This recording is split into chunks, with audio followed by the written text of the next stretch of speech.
La mule du pape. L'histoire se passe à Avignon, au temps du pape Boniface.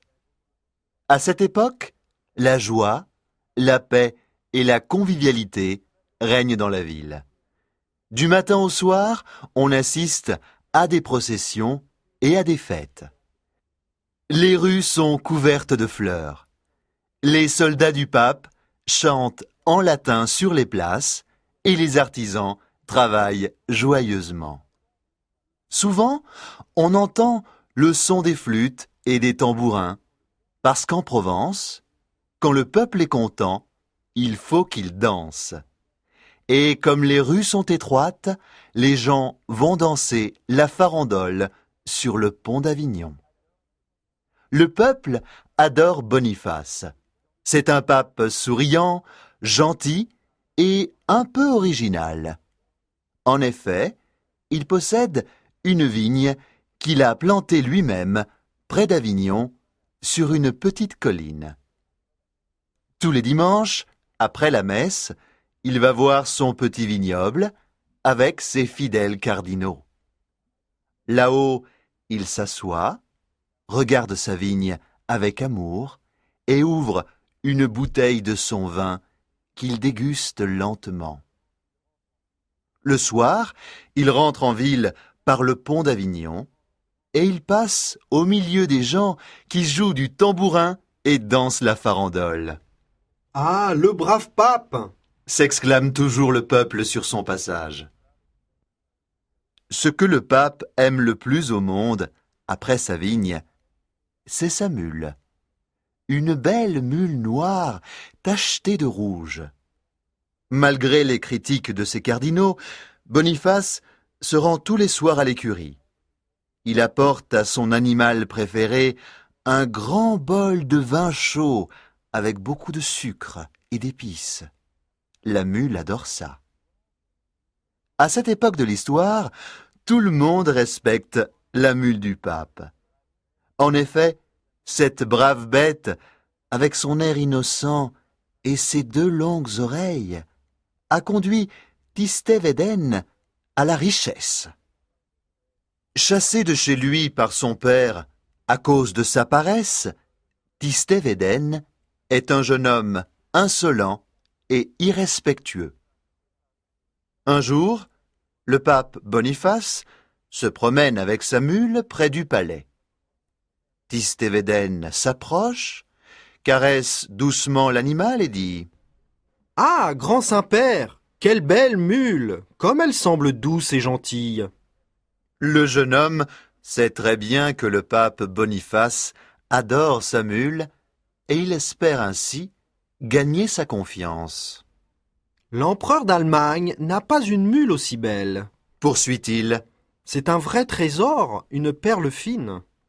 Flatté, le pape décide de faire entrer Tistet à son service et il lui demande de venir le lendemain matin au palais.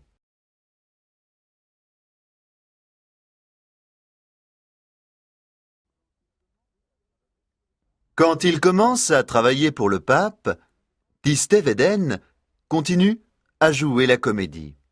Il est méchant avec tout le monde, mais extrêmement gentil avec la mule. Tous les jours, il va à l'écurie pour donner de l'avoine à l'animal. Bien évidemment, il passe toujours devant le balcon du pape pour se faire remarquer. Un jour, le pape dit au jeune homme : « Je suis vieux et fatigué maintenant. Je ne peux plus apporter à ma mule son grand bol de vin chaud au sucre et aux épices. Maintenant, c'est donc toi qui le feras. » « Vous m'honorez, » répond Tistet-Védène. « Vous savez combien j'aime et je respecte votre mule. Vous ne serez pas déçu. » Tistet-Védène commence son nouveau travail dès le lendemain. Le jeune homme est content de sa nouvelle fonction, mais pas la mule. Tous les soirs, le jeune homme va à l'écurie accompagné de 5 ou 6 clercs. Dès qu'ils arrivent, le martyre de la pauvre mule commence. En effet, ce sont les jeunes clercs et Tistévéden qui boive le vin qu'elle adore et qui lui tient chaud. En plus, ce sont de véritables diables. Ils lui tirent les oreilles et la queue ou montent sur son dos. Mais le plus méchant de tous, c'est Tistévéden.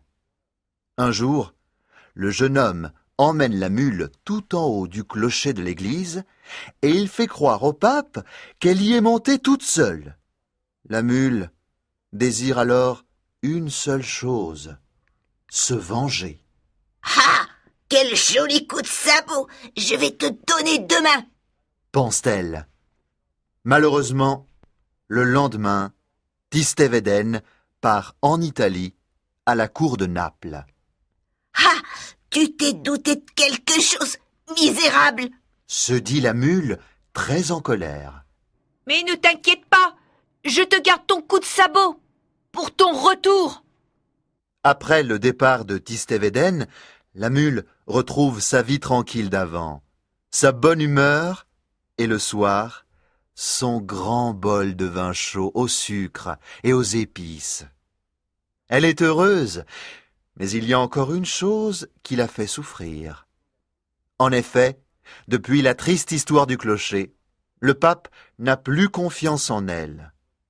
Le dimanche, lorsqu'il revient de sa vigne, il ne fait plus de petites siestes sur son dos, parce qu'il a toujours peur de se retrouver tout en haut du clocher.